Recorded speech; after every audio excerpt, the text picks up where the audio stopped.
Mengapa Omnibus Law Kesehatan penting direalisasikan? Pemerintah mengatakan bahwa Omnibus Law Rancangan Undang-Undang Kesehatan penting untuk direalisasikan. Perlu adanya penyederhanaan regulasi dan sejumlah aturan tambahan guna menguatkan sistem dan arsitektur kesehatan di Indonesia.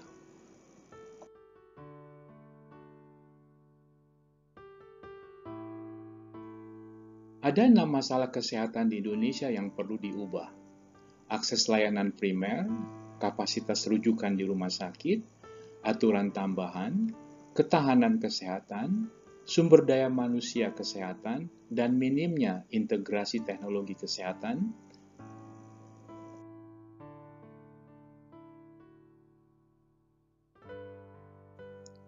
Satu, minimnya akses ke layanan primer yang ada di masyarakat. Kondisi itu menyebabkan banyaknya kasus kematian yang terjadi di Indonesia. Padahal kasus tersebut dapat dicegah apabila mendapatkan penanganan yang cepat dan tepat. Akses layanan primer di daerah timur Indonesia sangat terbatas. 90% dari 171 kecamatan yang tidak memiliki puskesmas ada di daerah Papua dan Papua Barat.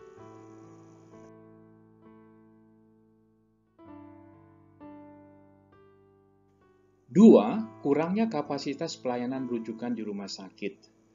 4 penyakit katastrofik utama penyebab kematian di Indonesia adalah jantung, stroke, kanker, dan ginjal. Penyakit dengan pembiayaan terbesar adalah jantung dan kanker. Pemerataan layanan rujukan rumah sakit di Indonesia masih timpang, alias masih berkonsentrasi di kota-kota besar. Padahal sejumlah penyakit memiliki golden time yang harus segera ditindaklanjuti. Maka kita perlu regulasi untuk melakukan evaluasi dan tata laksana lebih ke hulu untuk mencegah penyakit dengan kematian tertinggi dan beban pembiayaan yang terbesar ini.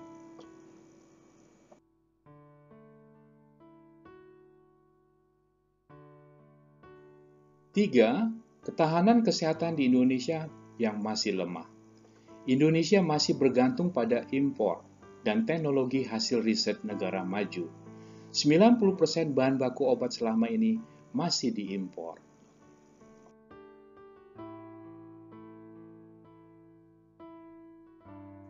Empat, pembiayaan kesehatan yang masih belum efektif. Salah satu solusi keluar dari masalah ini adalah dengan memastikan pembiayaan yang adil serta meningkatkan manfaat promotif dan preventif. Salah satu inti dari regulasi yang akan disimplifikasi adalah memberikan ruang kepada aspek promotif dan preventif.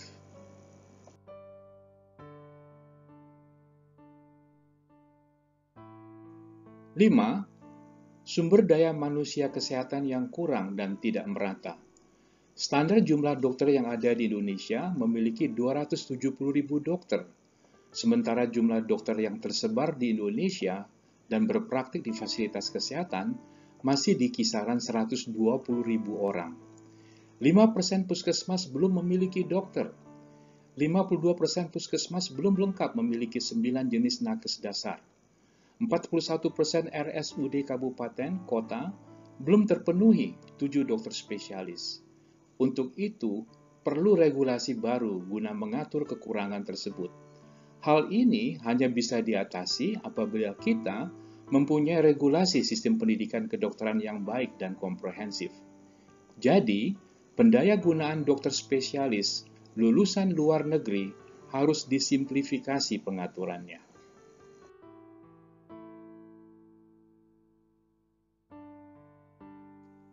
6. Minimnya integrasi teknologi kesehatan dan regulasi inovasi bioteknologi. Saat ini terdapat lebih dari 400 aplikasi kesehatan milik pemerintah yang belum saling terintegrasi. Kemudian, sejumlah data yang sama dikumpulkan oleh sistem atau aplikasi yang berbeda.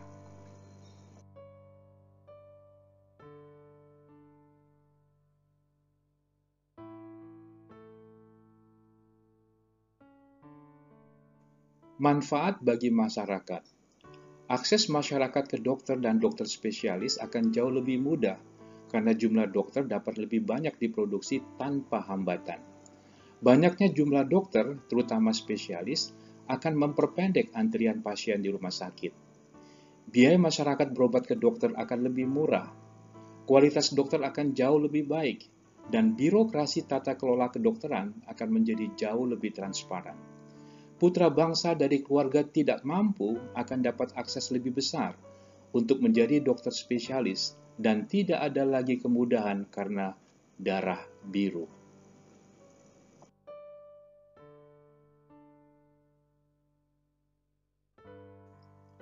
Manfaat bagi tenaga kesehatan, dokter, dokter gigi, apoteker, bidan, dan perawat. Surat tanda registrasi STR akan berlaku seumur hidup dan gratis dan mengurus via online. Saat ini, STR harus diperpanjang 5 tahun sekali dan menimbulkan biaya mahal untuk dokter, dokter gigi, apoteker, dan nakes lainnya. Surat izin praktek SIP tetap 5 tahun, namun tanpa kewajiban dokter harus mencari rekomendasi dari organisasi profesi dan lain-lain, sehingga surat izin praktek dapat diterbitkan tanpa keluar biaya-biaya untuk seminar dan lain-lain, dan dilakukan sepenuhnya via online agar transparan. Proteksi terhadap dokter yang sedang mengambil pendidikan spesialis dari bullying atau perundungan yang dilakukan oleh para seniornya, proteksi terhadap dokter dari gugatan dan kriminalisasi dengan memperkuat fungsi Konsil Kedokteran Indonesia sebagai lembaga pengawas etik dan disiplin. Dokter yang mengambil program spesialis akan dipermudah dan digaji melalui pendidikan spesialis berbasis rumah sakit.